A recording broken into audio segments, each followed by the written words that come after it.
Welcome to McPlum, simple solutions served daily. You start by disconnecting the battery negative terminal.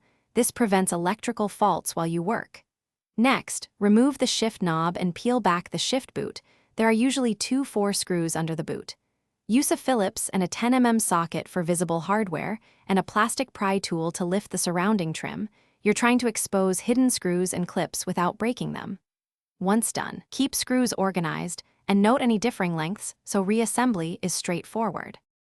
Now you'll detach the console itself.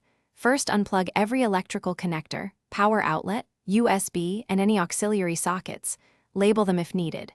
Remove the cup holder insert to reveal more screws. Use an 8 mm socket to take out mounting bolts often found under the cup holder and alongside the shifter. With screws removed, press in on the console clips and lift straight up. Pull evenly from front to back. If resistance persists, double-check for missed fasteners or hidden clips before applying force. When the console is free, lift it carefully over the shifter and guide rails.